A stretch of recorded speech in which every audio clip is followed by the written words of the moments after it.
Keinformasi lain, pemanfaatan energi pembangkit listrik tenaga surya atau PLTS atap terus meningkat.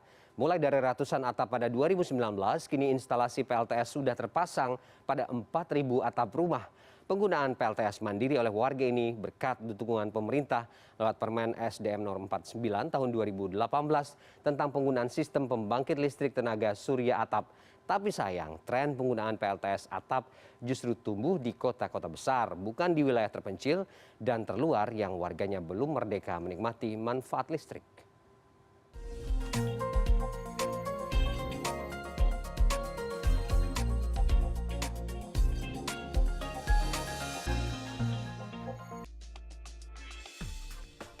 Adi Suroto, pemuda di Kabupaten Gunung Kidul, Daerah Istimewa Yogyakarta, menggunakan energi panel surya untuk memenuhi kebutuhan listrik sehari-hari di rumahnya. Untuk mendapatkan listrik dari matahari, dia memanfaatkan aki bekas, beberapa kabel, dan satu unit alat kontrol atau inverter.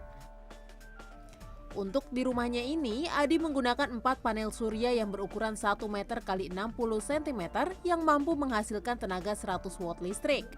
Sebagian warga yang ikut memakai panel surya ini pun mengaku terbantu dan lebih efisien.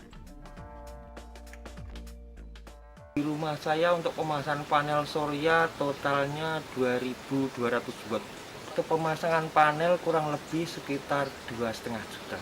Untuk pemanfaatan panel surya saya di rumah ini digunakan lampu, itu yang utama. Yang kedua, kulkas tidak pernah mati.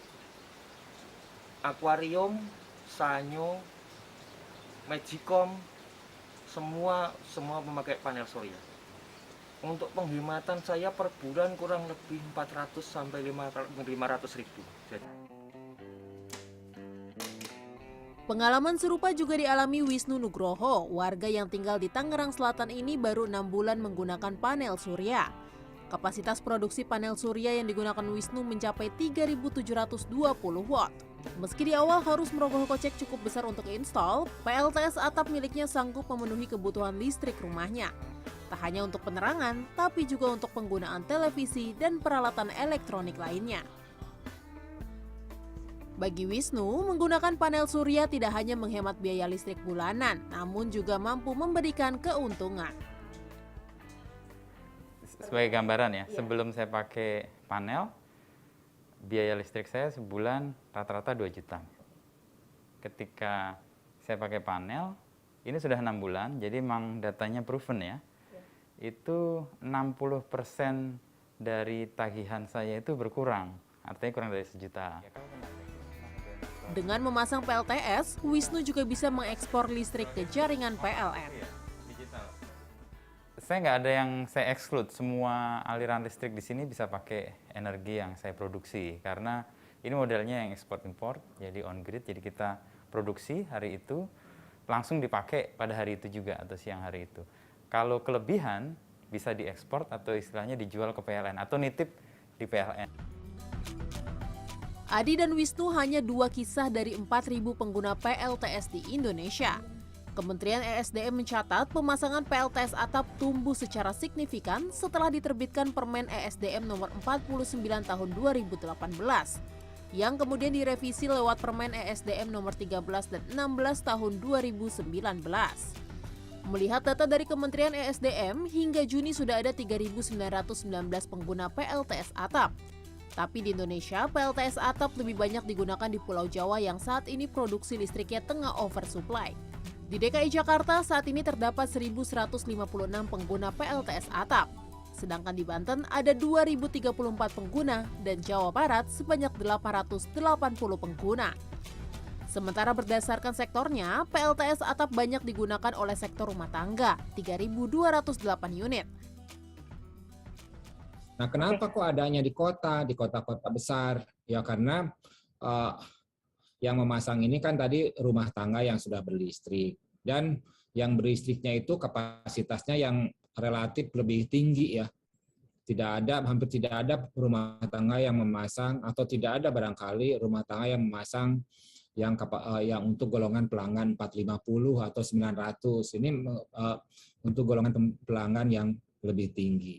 Karena konsumen itu kalau masang pasti kan ada hitung-hitungan ya. nanti berapa tahun bisa balik modalnya gitu, berapa bisa menghemat biaya listriknya. Menurut Dadan, pemasangan PLTS atap justru minim di remote area yang warganya selama ini belum merdeka menikmati manfaat listrik. Hal itu diakui Direktur Eksekutif Masyarakat Energi Terbarukan Indonesia atau METI, Paul Butar-Butar. Di Kalimantan Timur ada daerah yang tidak terlistriki.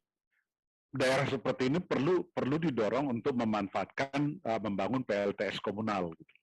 Dan ada yang disampaikan teman yang dari Kalimantan Timur mengatakan bahkan desanya itu selama ini dia pakai diesel, tapi karena memang dia jauh dari katakanlah perkotaan, walaupun jumlah penduduknya ada 1.000 rumah tangga, jadi setiap kali ada masalah dengan diesel genset, ya mereka nggak punya lampu, gitu loh.